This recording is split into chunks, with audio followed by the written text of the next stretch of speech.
as in the previous session, we had gone through the differences between infectious diseases and the non-infectious diseases, and we also came to know about the infectious agents and also the organisms, the types of diseases, the organisms that are used to spread. Now, today we shall discuss about the principles of treatment. So, as we have got infected with a disease, we must have to take treatment, isn't it? So hence, first we shall see now what are the principles to be taken for a particular diseases. So let's have a look for the principles of a treatment.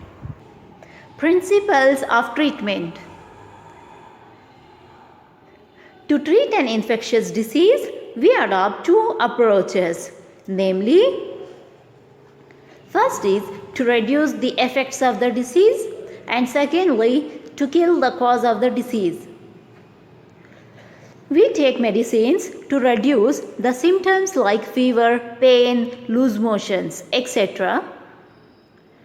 But this does not clear the disease. Therefore, symptom-directed treatment is inadequate. Thus, for the complete recovery, disease-causing organisms are microbes like bacteria, fungi, viruses, amoeba should be killed. For this, medicines specific to the disease-causing microbes are taken. For example, to kill bacterial diseases, an antibiotic is prescribed as it blocks the bacterial synthesis pathway and kills them without affecting other cells of the body.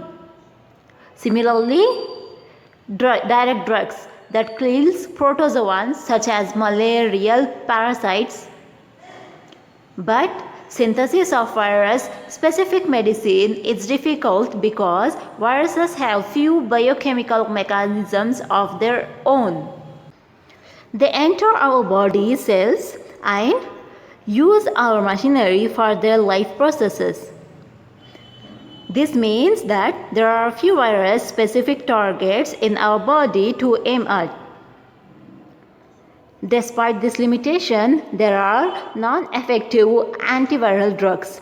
For example, zidovudine is an antiviral drug for HIV infection.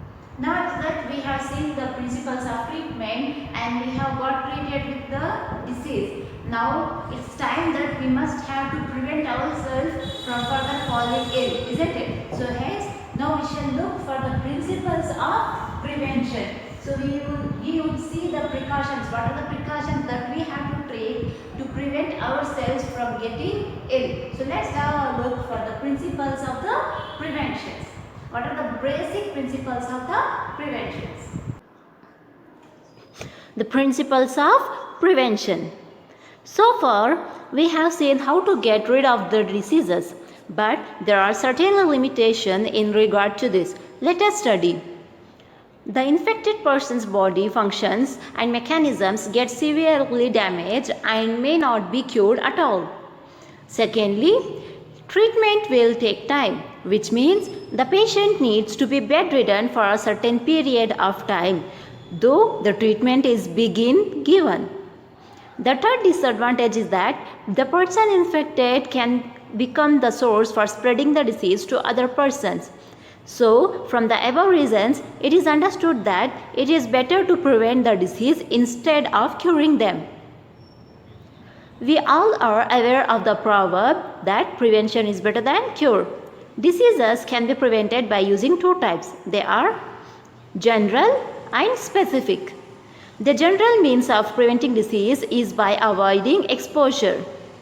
If you look at the ways of spreading diseases, we can get some easy answers.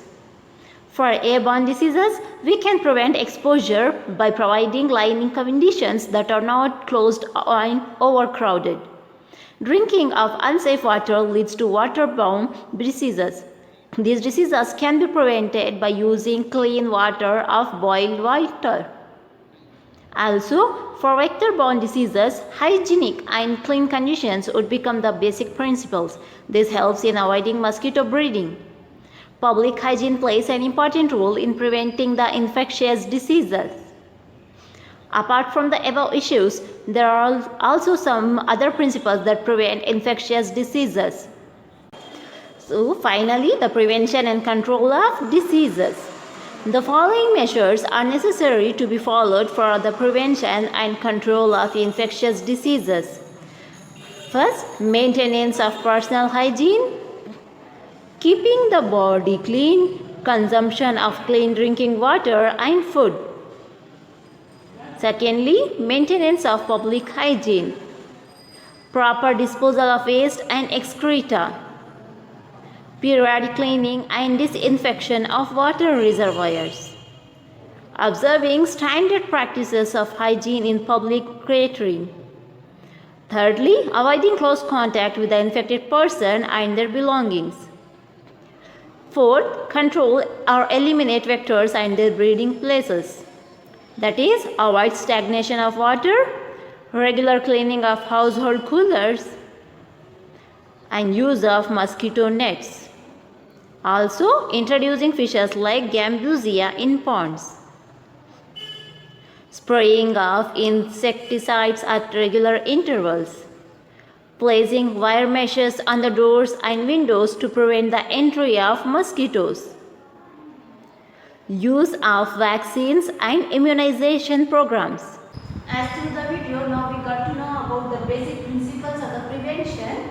So along with this prevention, we also came to know about the two terms, vaccination and immunization. So now we will see what is this vaccination and what is this immunization. So what are these principles which are included in this, the principles of prevention. So let us know about vaccination process and the immunization process. Vaccination and immunization. What is a vaccine?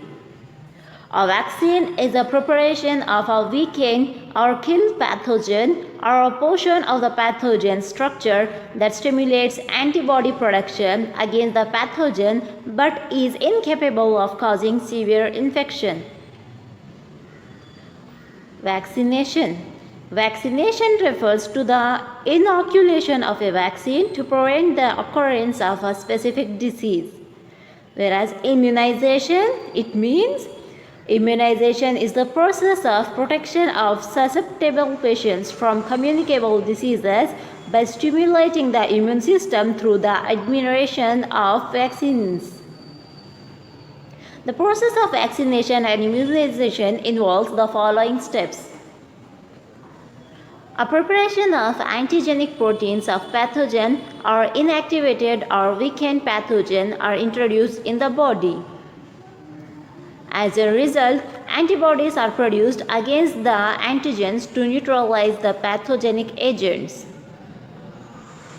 Also, memory B anti-cells are produced that cause massive antibody production during subsequent exposure with the same pathogen.